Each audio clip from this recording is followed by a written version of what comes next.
Selamat pagi dan salam sejahtera bagi kita semua. Perkenalkan, nama saya Lauren Wang dari kelas SIP6A, dan pada kesempatan ini saya akan membawakan materi dengan judul Dari Peramalan Permintaan ke Strategi Rantai Pasok yang Tepat. Pada materi ini saya ingin membahas bagaimana sebuah perusahaan bisa memprediksi kebutuhan pelanggan, lalu mengubah hasil prediksinya menjadi keputusan yang tepat dalam persediaan, produksi, pembelian bahan baku, hingga distribusi produk. Nah, menurut saya topik ini tuh penting. Kenapa? Karena dalam rantai pasok, perusahaan itu nggak cukup cuman mampu membuat produk aja, tetapi perusahaan itu juga harus memastikan produk tersedia dalam jumlah yang tepat, pada waktu yang tepat, dengan kualitas yang tetap terjaga dan juga biaya yang efisien.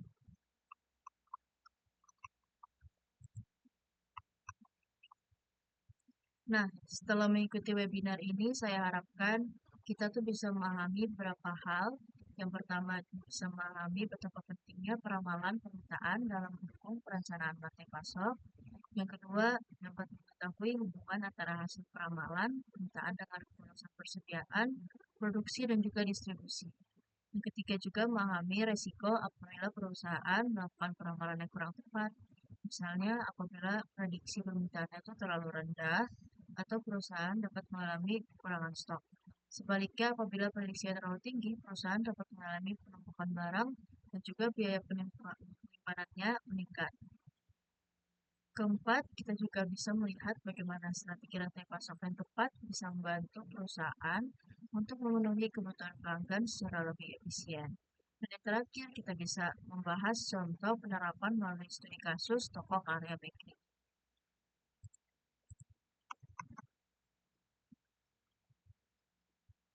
Nah, secara umum materi ini tuh punya alur yang saling berhubungan. Kita bakal mulai dari data penjualan dan kondisi pasar. Data tersebut tuh bakal dipakai untuk melakukan peramalan permintaan. Nah, setelah perusahaan mengetahui perkiraan kebutuhan pasar, perusahaan itu bisa melakukan perencanaan operasional, kayak mengatur kapasitas produksi, jumlah persediaan, kebutuhan bahan baku, dan juga jadwal distribusinya. Nah, selanjutnya itu perusahaan tuh bisa menentukan strategi rantai pasok yang paling sesuai, apakah nantinya lebih berfokus pada efisiensi biaya atau lebih berfokus pada kecepatan dan fleksibilitas. Intinya materi ini tuh eh, adalah bagaimana data pasar itu bisa diterjemahkan menjadi tindakan nyata dalam rantai pasok. Nah, tahapan awal dalam peramalan itu adalah memahami data penjualan dan juga kondisi pasar. Data penjualan itu adalah informasi mengenai transaksi yang terjadi pada periode-periode sebelumnya, misalnya data penjualan harian, mingguan, ataupun bulanan. Nah, data ini tuh penting banget karena dapat menunjukkan pola permintaan pelanggan. Contoh, misalnya minimarket itu dapat melihat bahwa penjualan sirup, biskuit kaleng, dan juga bahan makanan tertentu itu meningkat menjelang bulan-bulan Ramadan. Bahkan pada kondisi-kondisi tertentu, pendekatan tersebut bisa mencapai beberapa kali lipat dibandingkan bulan-bulan biasanya. Nah, selain data historis juga, perusahaan itu perlu memperhatikan faktor eksternal. Nah, faktor-faktor tersebut itu bisa berupa kondisi ekonomi, promosi, tren produk, kegiatan pesaing, dan juga perubahan musim serta perubahan perilaku konsumen. Nah, tujuan dari pengumpulan data ini apa sih? Nah, pengumpulan data ini adalah agar perusahaan itu memiliki dasar informasi yang valid sebelum membuat keputusan. Apabila data yang digunakan itu tidak lengkap dan tidak akurat, maka hasil ramalan juga bisa berisiko tidak tepat. Karena itu, sebelum meramal, perusahaan harus memastikan data penjualan yang digunakan bersih, relevan, dan juga sesuai dengan kondisi pasar pada saat ini.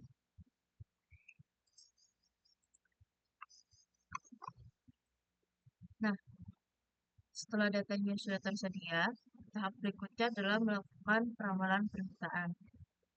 Peramalan permintaan adalah proses memperkirakan jumlah dan waktu kebutuhan pada masa mendatang.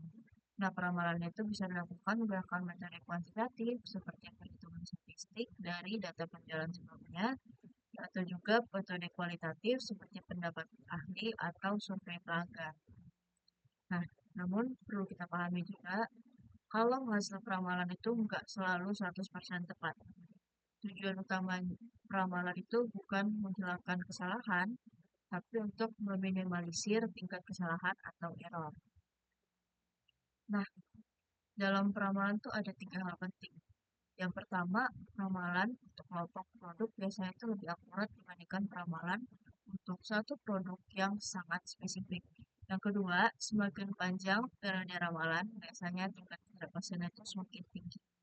Yang ketiga, hasil peramalan itu perlu diperbarui secara berkala supaya tetap sesuai dengan perubahan kondisi pasar.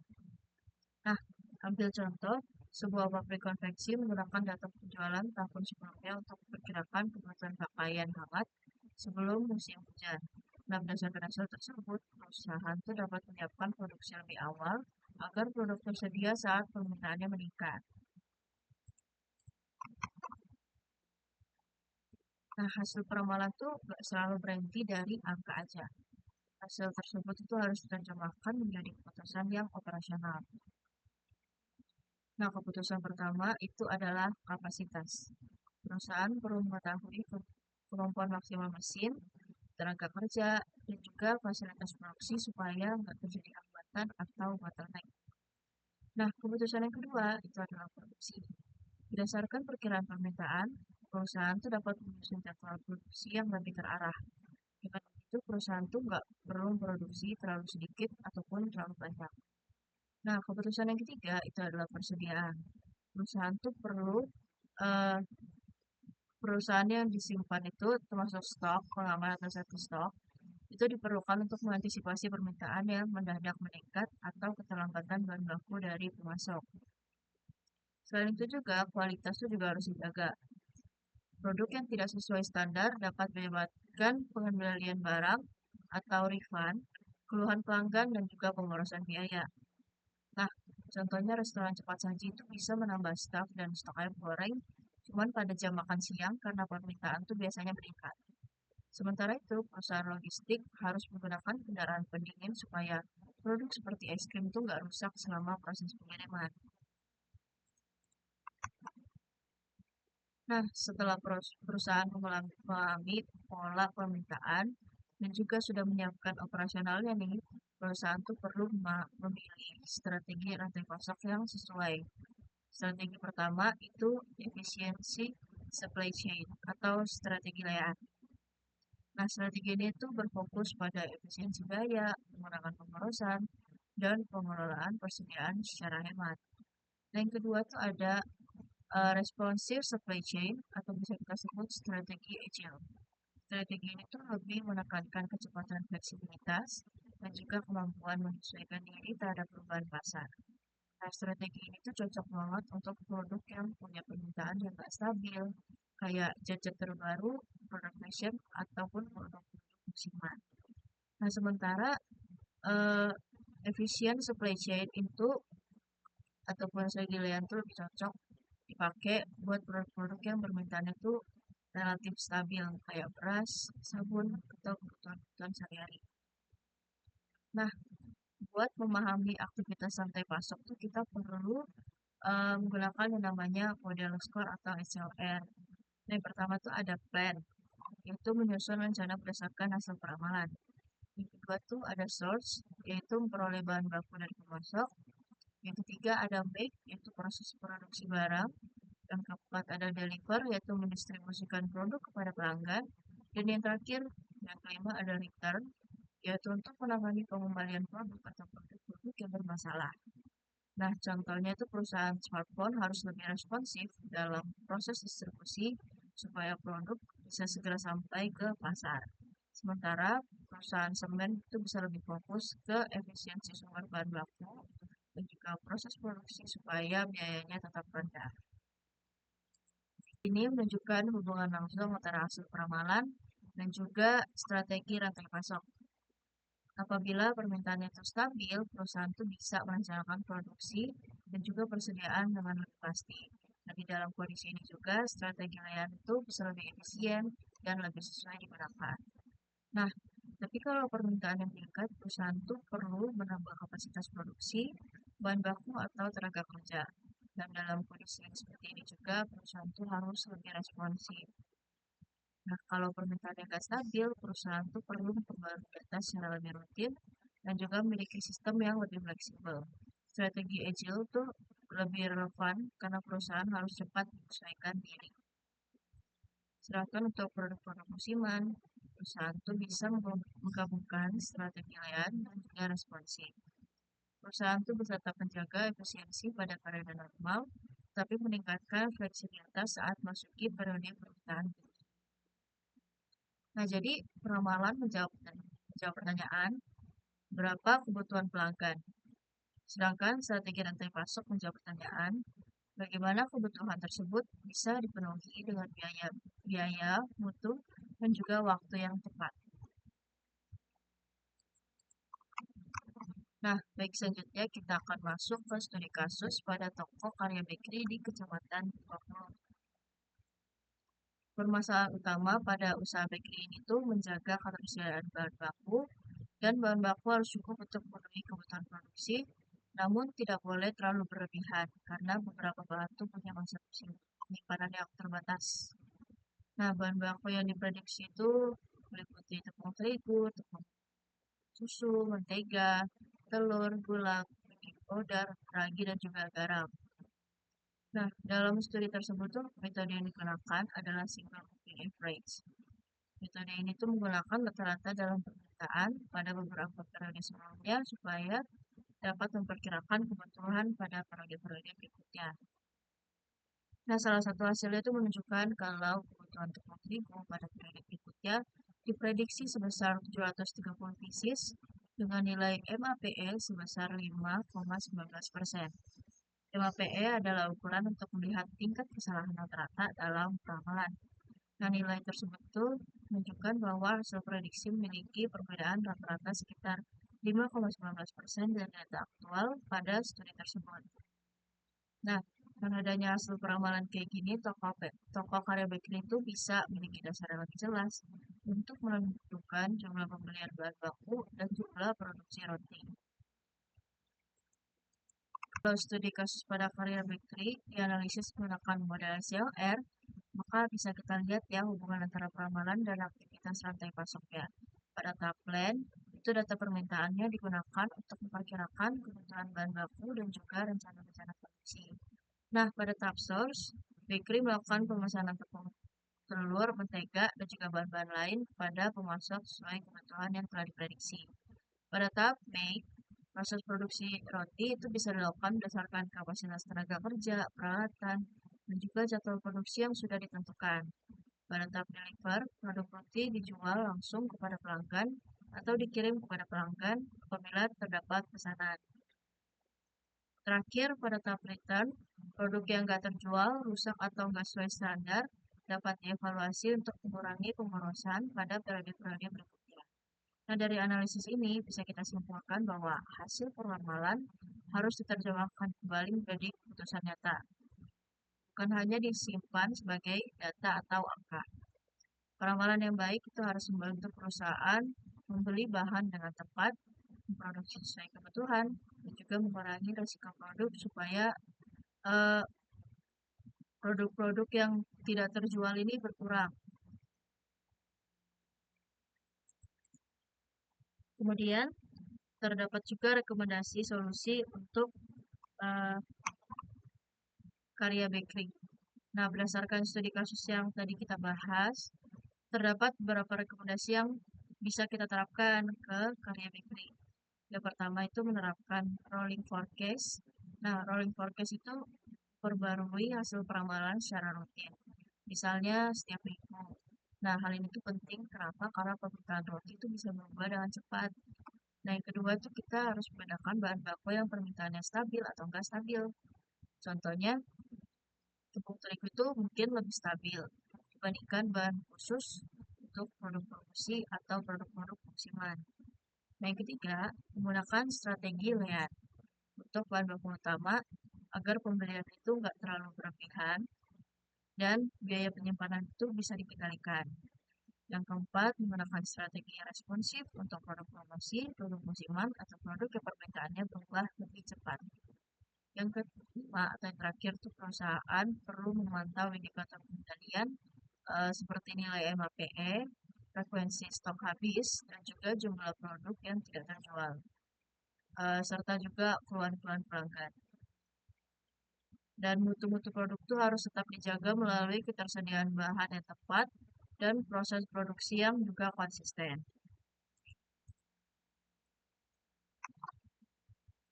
Baik, demikian pemaparan materi dari saya. Sebelum saya masuk ke kesimpulan, saya akan membuka sesi tanya jawab. Bagi yang ingin bertanya, saya harap dapat mengangkat tangan terlebih dahulu. Terima kasih.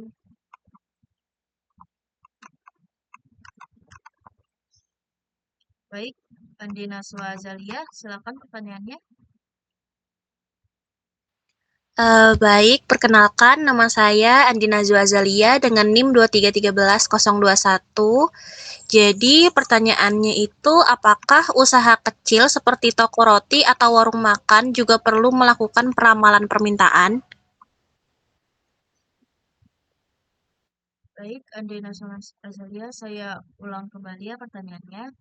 Jadi tadi pertanyaannya, apakah usaha kecil kayak toko roti atau enggak warung-warung makan tuh perlu melakukan peramalan permintaan itu?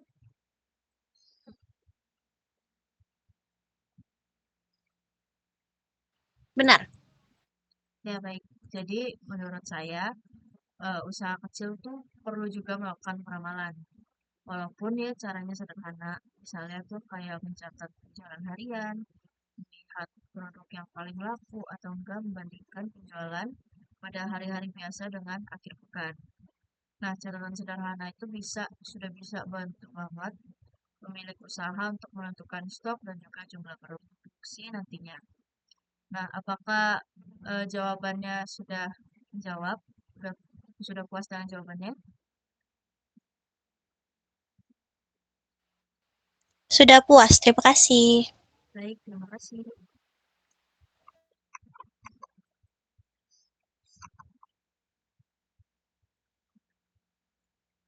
Apakah ada lagi yang ingin bertanya?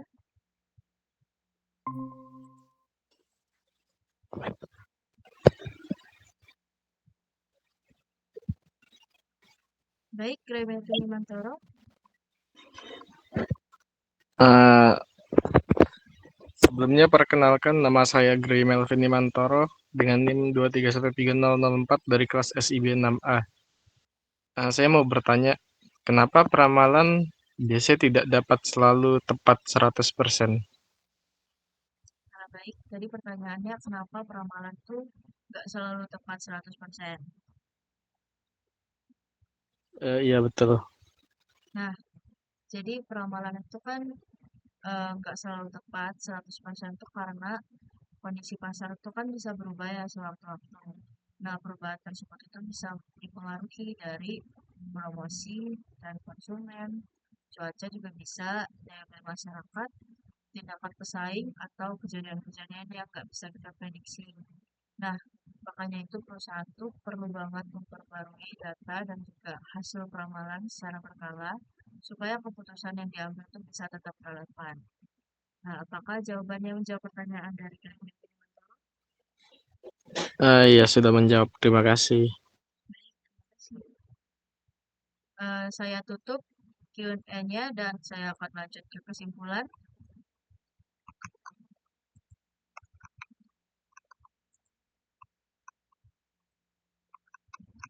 Nah, sebagai kesimpulan, peramalan permintaan itu membantu perusahaan memperkirakan kebutuhan pelanggan pada masa mendatang. Hasil peramalannya kemudian digunakan untuk mengatur kapasitas, jadwal produksi, dan juga kebutuhan bahan baku dan juga jumlah persediaan. Nah, selain itu juga manajemen itu tetap diperlukan supaya produk dan layanan yang diberikan sesuai dengan kebutuhan pelanggan. Strategi rantai pasok itu juga menentukan bagaimana perusahaan bisa mengelola pemasok, proses produksi, distribusi, hingga penanganan produksi yang bermasalah. Nah, dengan mengintegrasikan peramalan permintaan dan strategi rantai pasok, perusahaan bisa menyediakan produk dengan jumlah yang tepat, pada waktu yang tepat, dan juga kualitas yang terjaga, serta biaya yang lebih efisien.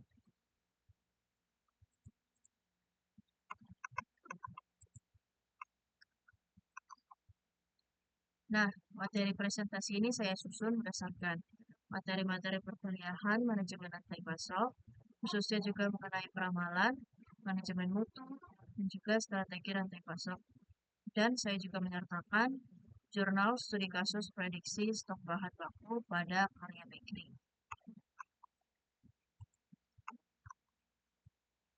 Demikian presentasi yang dapat saya sampaikan. Kurang lebihnya saya mohon dimaafkan. Dan terima kasih sudah berpartisipasi dalam webinar pada hari ini.